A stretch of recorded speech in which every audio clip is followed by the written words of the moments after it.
السلام علیکم۔ جیسے کہ آپ جانتے ہیں کہ اسرائیل نے قطر پر حملہ کر دیا۔ شاید یہ تاریخ میں دوسری مرتبہ حملہ ہوا ہے، کیونکہ کچھ عرصہ پہلے قطر کے اوپر ایران نے حملہ کیا تھا امریکی اڈوں پر۔ وہ حملہ تو برائے نام تھا، اس میں تو کوئی جانی نقصان نہیں ہوا تھا اور نہ وہ جانی نقصان کرنا چاہتا تھا، لیکن آج اسرائیل نے حماس کے اہم رہنماؤں کو شہید کیا ہے، اور یوں سمجھیے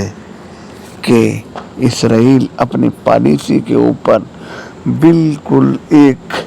قدم بھی پیچھے نہیں ہٹنا چاہتا، کیونکہ اسرائیل کی پالیسی یہی ہے کہ اگر اس کا دشمن نعوذ باللہ جس جگہ مرضی بیٹھا ہو، اس نے اس کو ٹارگٹ کرنا ہے، کیونکہ مسلمانوں کے لیے قطر سے محفوظ ترین جگہ دنیا میں نہیں تھی۔ قطر میں مسلمان جیسے افغانستان کے طالبان تھے، وہ بھی وہیں پہ مذاکرات کر رہے تھے، اور جس ٹیم کے اوپر حماس کی جس ٹیم کے اوپر یہ حملہ کیا گیا ہے وہ کون تھے؟ وہ مذاکرات کرنے والے تھے جو اسرائیل کے ساتھ مذاکرات کر رہے تھے۔ تو یہ وہی بات ہوئی جو قرآن و حدیث سے ثابت ہے کہ یہ لوگ منافق ہیں، منافق ہیں، منافق ہیں۔ منافقت ان میں کوٹ کوٹ کر بھری ہوئی ہے، بس یہ آپس میں مخلص ہیں۔ مسلمان اگر آج منافقت کر رہے ہیں تو آپس میں کر رہے ہیں، ایک دوسرے کی ٹانگیں کھینچ رہے ہیں، لیکن اسرائیل اور امریکہ کا گٹھ جوڑ جو بالکل واضح ہے، کیونکہ یہ حملہ کرنے سے پہلے نیتن یاہو نے ڈونلڈ ٹرمپ کو اس کے ساتھ بات کی کہ میں نے یہ حملہ کرنا ہے، تو اس نے کہہ دیا کرے بھائی، حملہ کرے، آپ کو کون روکتا ہے؟ اس نے کہا نہیں، پھر بھی آپ کی اجازت ضروری ہے، کیونکہ ہمارے اندازہ تو آپ ہیں۔ اس کے بعد حملہ کر دیا۔ یوں سمجھے کہ قطر کے دل پر حملہ ہوا۔ اب کہا جاتا ہے کہ قطر جوابی کارروائی کا حق محفوظ رکھتا ہے، اور اگر قطر کرنا چاہے تو قطر اتنا امیر ہے کہ دنیا کا پہلے نمبر پہ امیر ترین ملک ہے، یہ سب کچھ کر سکتا ہے، یہ تو ڈونلڈ ٹرمپ کو بھی خرید سکتا ہے، لیکن اگر ایمان سے کام لے،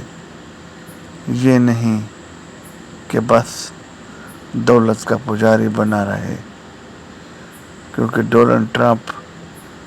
جب قطر کے دورے پہ آئے تو وہ بھی حیران ہو گئے کہ ایسا محل، لیکن نیتن یاہو جو اسلام کا ازلی دشمن ہے، اگر آپ اس کی پرانی تاریخ دہرائیں تو یہ اتنے عرصے سے اسلام کا اور مسلمانوں کا دشمن ہے کہ آپ سوچ بھی نہیں سکتے۔ اس کی آپ چھوٹی سی مثال لے لیں، جیسے میجر گورو آریہ ہے انڈیا کا، اگر وہ مودی کی جگہ ہوتا تو وہ مسلمانوں کو تو وہ قتل عام کرتا ہندوستان میں کہ مودی کو لوگ بھول جائیں۔ اگر اس کو انڈیا کا وزیر اعظم بنا دیا جائے تو آپ خود سوچیں کہ مسلمانوں کا پھر کیا ہوگا۔ تو نیتن یاہو اسلام کا دشمن، مسلمانوں کا دشمن، اس سے بھی بڑا دشمن ہے، اور اس کے ہاتھ میں پاور ہے۔ یہ دھوئیں اٹھ رہے ہیں قطر نے کبھی سوچا بھی نہیں تھا۔ اب چاہیے تو یہ کہ قطر غیرت کا مظاہرہ کرے اور ابھی اعلان کر دے کہ امریکہ بہادر سے تو نے اجازت لی ہے، تو امریکہ کو کہے کہ جب تیرا میرا معاہدہ ہے، تجھے میں نے ایئرپورٹ دیا ہے، مشرق وسطی کا سب سے بڑا اڈا قطر میں ہے، تو نے حفاظت نہیں کی، تمہارے اوپر ہم نے ریال نچھاور کیے، ڈالروں سے تمہارے منہ بھرے، لیکن تم نے ہماری زمین کی حفاظت نہیں کی، کیونکہ یہ قطر کی سالمیت پر ہی حملہ نہیں،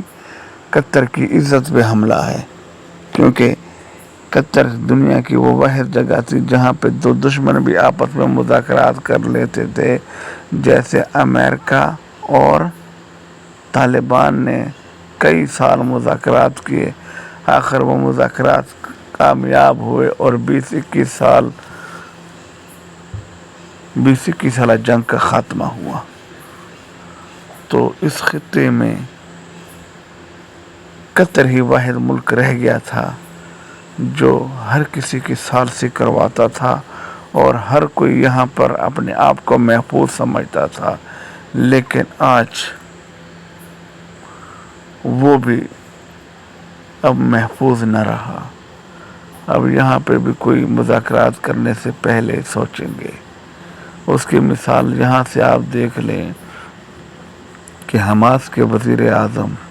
فلسطین کے وزیر اعظم کتنا عرصہ سے قطر میں رہ رہے تھے، لیکن اسرائیل نے کبھی جرأت نہیں کی کہ وہ قطر پہ حملہ کرتا۔ اس کا بھی نیتنیاہو نے انتظار کیا، جب ایرانی دورے پہ گئے تھے، جب صدر کی حلف برداری میں، تو اس وقت حملہ کیا، اس کی بھی جرأت نہیں تھی۔ لیکن اب نیتنیاہو ایران سے کھائے ہوئے زخم جو چاٹ رہا ہے، تو اس نے سوچا کہ کیوں نہ قطر، جو اصل مددگار ہے ایران کا مالی لحاظ سے، جو اس خطے میں واحد ملک ہے جو پس پردہ ایران کی سپورٹ کرتا ہے، لہذا اس کو دشمن نمبر 1 ہی رکھا جائے۔ قطر جس نے آج تک اسرائیل کو کوئی نقصان نہیں دیا بظاہر، اور اس نے مذاکرات کروائے تاکہ یہ جنگ ختم ہو، مسلمانوں کا بھی بھلا ہو اور اسرائیلی بھی نہ مرے، لیکن نیتنیاہو نے قسم کھائی ہے کہ میں اسلام کا تو دشمن ہوں ہی ہوں، مسلمانوں کا تو دشمن ہوں ہی ہوں، میں نے اپنے لوگوں کا امن بھی برباد کرنا ہے۔ اب یہ تو قطر پہ منحصر ہے کہ اگر قطر اپنی غیرت پہ آئے، جیسے وہ اونٹ کا گوشت کھاتے ہیں اور اونٹ ایک غصے والا جانور ہے، جیسے عرب عام لوگ، بدو لوگ بہت غیرت مند ہیں اور اپنا بدلہ ایسے ہی لیتے ہیں جیسے پٹھان اپنا بدلہ لیتے ہیں، اگر وہ ایسی ہی غیرت کا مظاہرہ کرے اور یہ ٹھان لے کہ تو نے میری عزت خراب کی ہے تو میں تم سے اینٹ کا جواب پتھر سے دوں گا، تو یقین کرے کہ قطر سب کچھ کر سکتا ہے، کیونکہ پاور ہے پیسے کی، وہ اپنے پیسے کے بلبوتے پہ سب کچھ کر سکتا ہے۔ اور میری تو اللہ سے یہی دعا ہے کہ یا اللہ یہ حملہ مسلمانوں کی ترقی کا باعث بنا دے، کیونکہ سعودی عرب، دبئی، قطر، بحرین، کویت، یہ وہ ملک ہیں کہ پوری دنیا کا 85% دولت ان کے پاس ہے۔ اگر یہ اپنے پیسے کے بلبوتے پہ چاہیں تو کیا کچھ نہیں کر سکتے، یہ تو دنیا کے سب سے ذہین سائنسدان اپنے ملک میں بٹھا سکتے ہیں، اور ان کو بٹھانے چاہیے، ان کی تنخواہیں دینی چاہیے، اور یہی سوچ لے کہ اگر دوسرے ملک کا میزائل پوری دنیا کے ایک کونے سے دوسرے کونے تک جا سکتا ہے تو میرے بنائے ہوئے میزائل کیوں نہیں جا سکتے؟ جو ٹرمپ جیسے انسان کو خرید سکتا ہو، اس کے لیے میزائل بنانا کوئی مشکل ہے نہیں ہے، لیکن جیسے ایک ہیروئن کا نشہ کرنے والا شخص ایک غیرت مند خاندان سے بھی کیوں نہ تعلق رکھتا ہو، اس کو کوئی جتنا مرضی سمجھائے تو وہ ڈھیٹ بن کر بس سنتا ہے، عمل نہیں کرتا، اپنے تکلیف کا خاتمہ نہیں چاہتا، اپنا علاج نہیں کرواتا، غیرت کا مظاہرہ نہیں کرتا کہ میں اس مصیبت سے نکلوں۔ اسی طریقے سے ان ممالک میں ڈھیٹ بنے ہوئے ہیں، نکھٹو بنے ہوئے ہیں. ان کے ذہن میں ہر وقت عیاشی ہے یا پیسے کو ڈبل کرنا ہے.